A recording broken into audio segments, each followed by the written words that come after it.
जो संधि विच्छेद है ना, संधि विच्छेद बहुत इम्पोर्टेंट होता है। संधि क्या है? संधि और समास। संधि किसे कहते हैं, समास किसे कहते हैं? संधि और समास में ज्यादा फर्क नहीं होता, पता है? संधि जो होता है वर्णों का मेल होता है और समास में पदों का मेल। जब दो या दो से अधिक वर्ण मिलकर एक शब्द बनाते हैं उसे क्या कहते हैं, संधि। संधि। और संधि स्वर संधियां कितने प्रकार के होते हैं? 3 प्रकार। कितने प्रकार के? 3। और स्वर संधि कौन कौन सी? स्वर कौन सी संधि? स्वर संधि,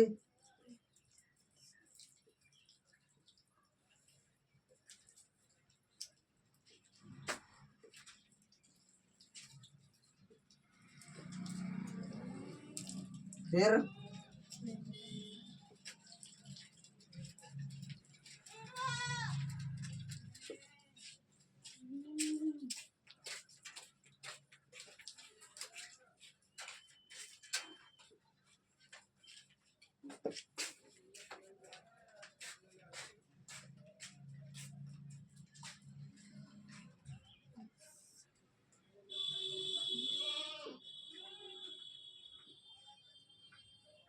कौन सी? स्वर संधि, व्यंजन सर्ग, व्यंजन संधि और विसर्ग संधि। अच्छा, इसके भी टाइप होते हैं इसके। अब तो शायद हाई स्कूल में 5 संधियां बताई गई होंगी, लेकिन इंटर में 7 संधियां बताई जाती है, स्वर संधि। लेकिन जो मेन होती है तो 5, बाकी दो संधियां जो थी तो पहले संस्कृत में हिंदी में बताई जाती है। तो ये संधि कितने प्रकार के? 3। कौन कौन? स्वर संधि, व्यंजन संधि, विसर्ग संधि। संधि आना बहुत जरूरी है। संधि अगर तुमको आ गई तो समझ लेना जो शब्द हैं उनको तोड़ के तुम अक्षर निकाल तुम उनका अर्थ निकाल सकते हो। संधि, संधि का क्या अर्थ होता है? मिलना। क्या होता है? संधि का अर्थ होता है, संधि का अर्थ होता है क्या? मिलना।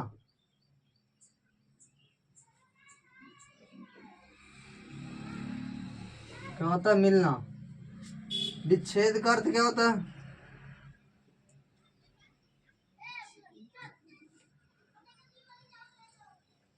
अलग होना। ठीक, अलग होना, अलग होना या तोड़ना। जैसे कि देवालय, चाहे विद्यालय देख लो। विद्यालय, विद्यालय में कुछ वर्णों से मिलकर एक शब्द बना है ना? अच्छा, विच्छेद का एक नियम होता है। जब तुम विच्छेद करोगे तो उनके दोनों जितने भी तुम जगह से विच्छेद तोड़ोगे हैं, जितने भी पद होंगे सभी पदों का अलग अलग अर्थ निकलना चाहिए। कोई जरूरी नहीं 2 ही पद हम तोड़ दो, 2 से अधिक पद भी तोड़े जा सकते। जितने भी पद होंगे सबके अलग अलग अर्थ निकलेंगे। ऐसा ये विच्छेद का नियम है। जैसे विद्या प्लस आलय बराबर विद्यालय होता है। विद्या अर्थ क्या होता है? ज्ञान। क्या होता है? ज्ञान। आलय का अर्थ क्या होता है? घर। क्या होता है?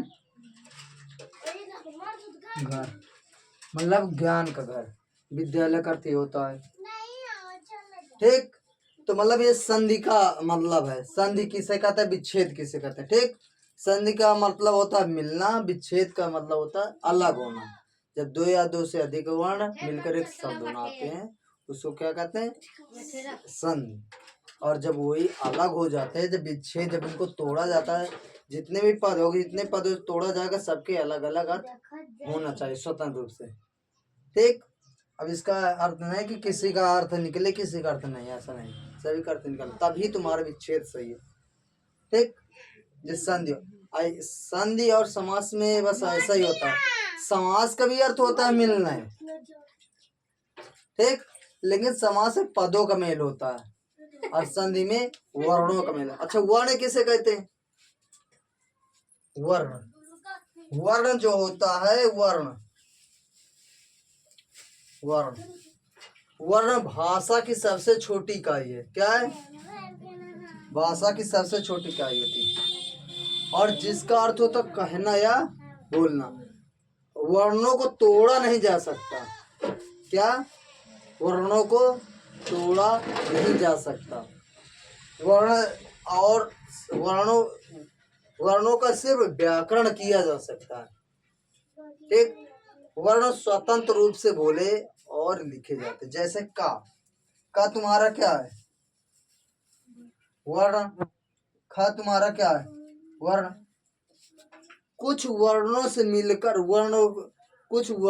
मिलकर एक शब्द बनता है। क्या बनता है? शब्द। और कुछ शब्दों से मिलकर एक वाक्य बनता है और कुछ वाक्यों से मिलकर एक भाषा बनती है। ठीक। भाषा संस्कृत के भस धातु से बना, जिसका अर्थ होता है कहना या बोलना। ठीक। जैसे अब देख लो, वर्ण क्या है? का, मा, ला, ये क्या वर्ण है? ठीक।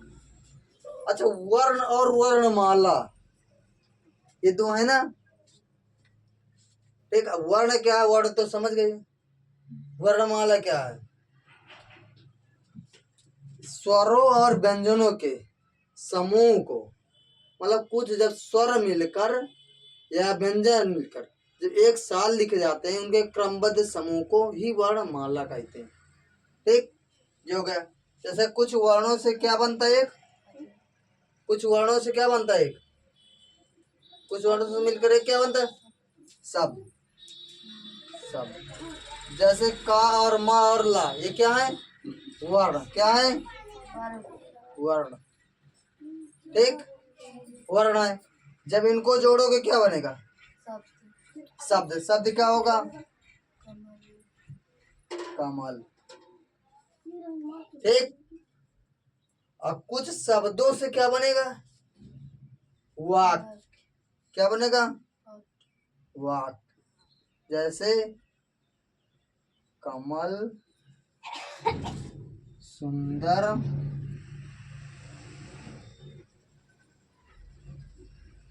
पुष्प, क्या है? कमल, सुंदर, पुष्प है। ठीक। और कुछ शब्दों से क्या एक बात है? भाषा। जैसे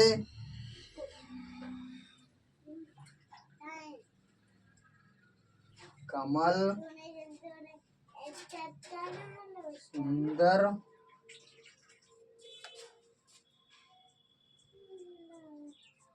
पुष्प है। यह तालाब में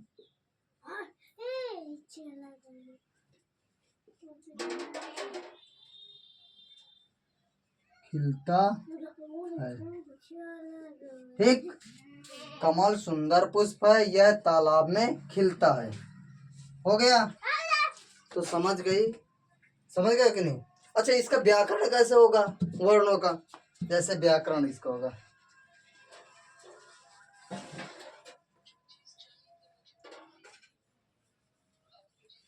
का अगर व्याकरण करोगे तो का अलग हो जाएगा गुरु जी, और प्लस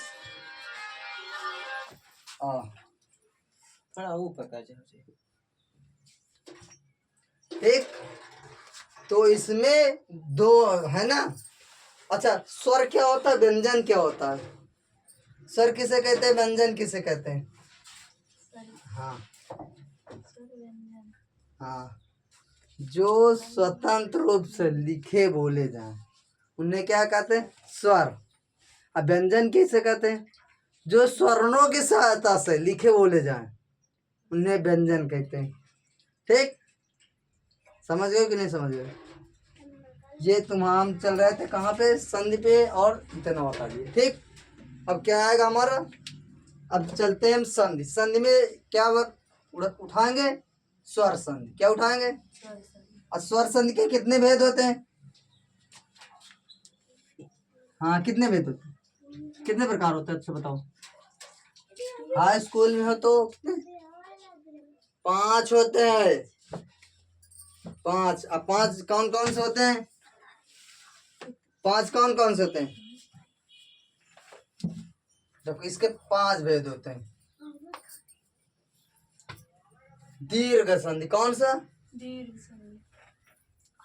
पहला क्या आएगा, दीर्घ संधि।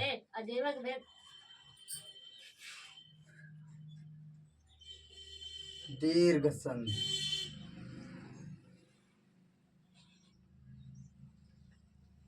क्या है, दीर्घ संधि। सेकंड नंबर क्या है, अच्छा इसका सूत्र भी है। इसका सूत्र क्या होता है, आका सवर्णे दीर्घा। क्या होता है, आका सवर्णे दीर्घा।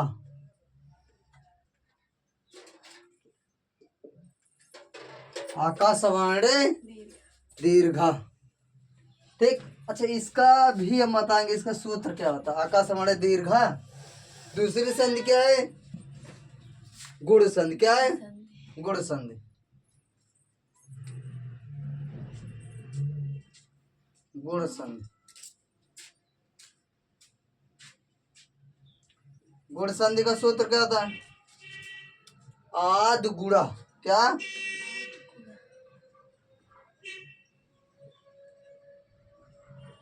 गुणा। ठीक, फिर क्या होता है,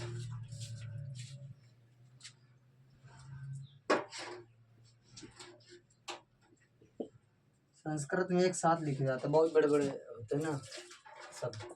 फिर अगली संधि क्या है, तीसरी, दीर्घ संधि। आका सवर्णे दीर्घा, गुण संधि, आद गुणा। फिर याण संधि, कौन, याण संधि। कौन, याण संधि। क्या, याण संधि का सूत्र क्या होता है, क्या होता है, इको याणाची। क्या होता है, इको याणाची। ठीक, कितने हो गए, 3। अगली क्या है, अगली है वृद्धि संधि। क्या है, वृद्धि संधि। कौन सी संधि है,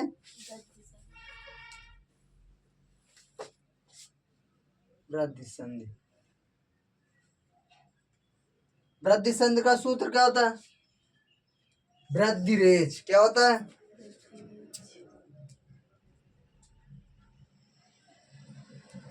वृद्धि रेच। ठीक, अगली 5वीं संधि कौन सी है, कौन सी बताओ, कौन सी है, 4 संधियां हो गई। एक होगी आयादी संधि। कौन सी आयादी संधि है, नहीं ना, कौन सी है,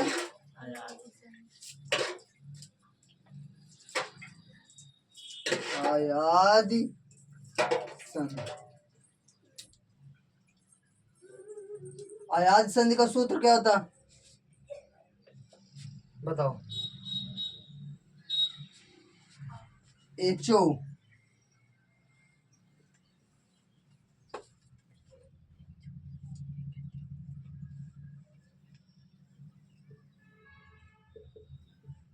एचओ आए वायाव। क्या होती, एचओ आए वायाव। ठीक, हो गई। 5 संधि हो गई। अब 2 संधि और बची। 2 संधि कौन सी है? पररूप संधि। क्या होती है? पररूप संधि। अच्छा, इसका सूत्र क्या होता है? क्या होता है? एंग पररूपम। क्या होता है?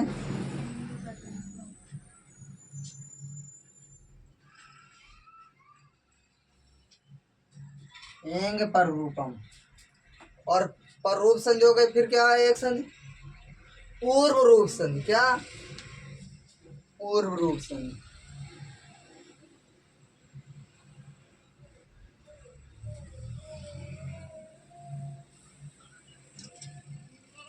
इसका सूत्र क्या होता है? क्या होता है? एंग पररूपम। ओ, एंग पदांता दति। क्या क्या होता है?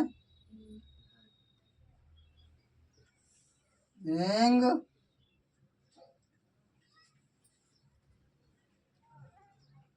एंग पदांता दति। ठीक।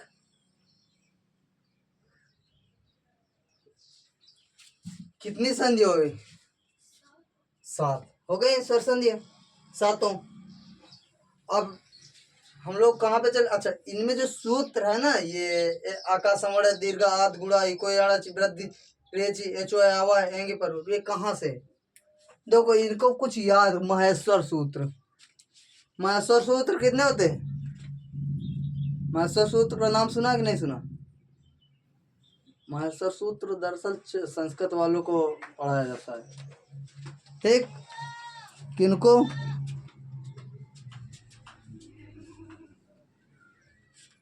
संस्कृत वालों को। उनको उसमें महेश्वर सूत्र कितने? 14। कितने होते हैं? 14। 14 महेश्वर सूत्र होते हैं। और 42-43 प्रत्याहार होते हैं। ठीक। तो उसमें क्या कौन कौन से होते हैं? इसमें 4 ही देखो। अच्छा, हिंदी में स्वर कितने होते हैं? हिंदी में स्वर कितने हैं? हिंदी में स्वर कितने होते हैं? हिंदी में स्वर 13 होते हैं। संस्कृत में कितने होते हैं स्वर?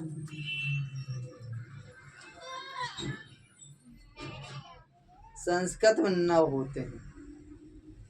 ठीक। देखो, देखना भी। आ क्या हो जाएगा? आ ई ऊ आयोड।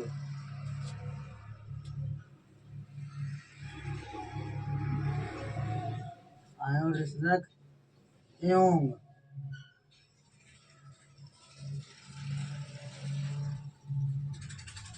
आयोड।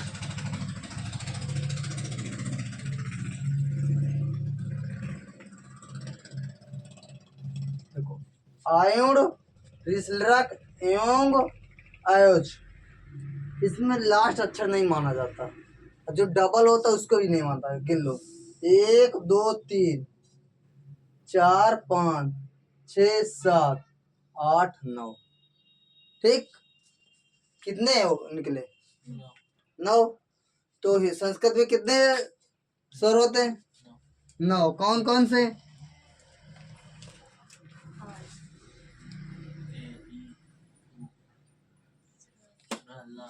आयोड रिसलट। अच्छा, इसमें देखो, जैसे आकाशवाणी दीर्घा, मतलब आग प्रत्याहार के बाद अक प्रत्याहार आने पर उसका दीर्घ बन जाता है। मतलब सेम अक्षर आना चाहिए। ठीक।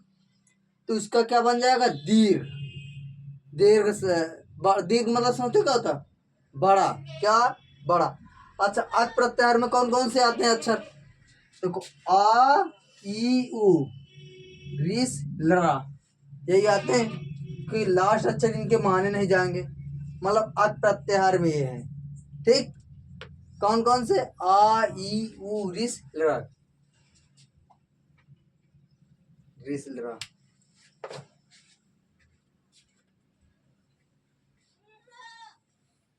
ठीक। दीर्घ संधि का अर्थ क्या होता है? क्यों? दीर्घ का मतलब क्या होता है? दीर्घ का अर्थ क्या होता है? अरे वो तो सूत्र है, हमने भी बताया। दीर्घ का मतलब क्या होता है? बड़ा। क्या होता है? बड़ा। दीर्घ संधि आकाश समण दीर्घा। दीर्घ संधि आकाश समण दीर्घा का मतलब होता आक प्रत्याहार के बाद अक प्रत्याहार आने पर। मतलब अक प्रत्याहार में कौन कौन से अक्षर आते हैं? देखो, आ आता है, ई आता है, और कौन आएगा? ऊ आएगा, और कौन सा आएगा? ऋषि आएगा, और कौन सा आएगा? ड्रा आएगा। कौन सा आएगा? इतने। कितने अक्षर आते हैं? कितने? छह कहाँ से? पांच आए। ठीक।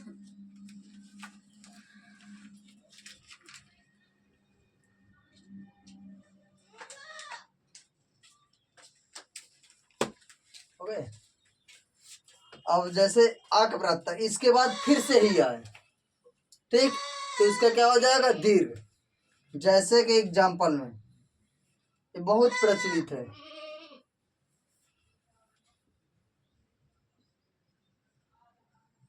विद्यालय, है ना?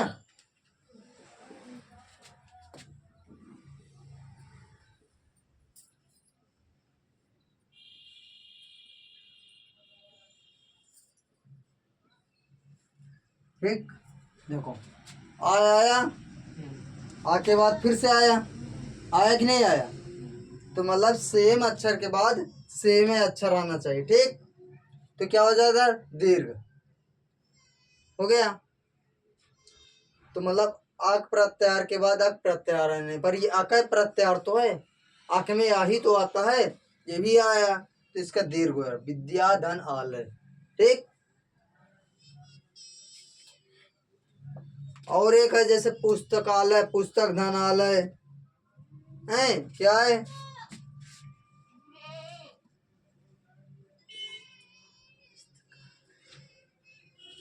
ठीक।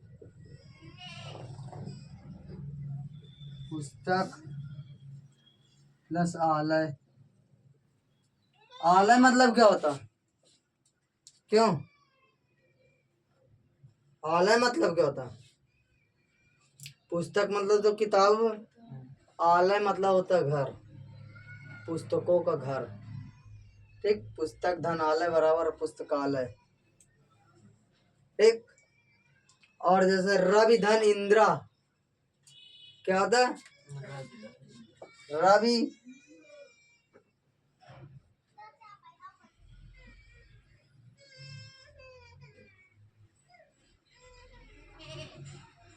रविंद्रा का विच्छेद क्या होगा? रवि प्लस इंद्रा, क्या बना? रविंद्रा, ठीक। तो समझ गए। देखो, ये ये छोटी है, ये भी छोटी है, तो क्या बनेगा? बड़ी ही बनेगा, मतलब बड़ा ही अक्षर बनेगा जाके। रवि धन इंद्रा बराबर रविंद्रा, ठीक। इसका विच्छेद रविंद्रा का,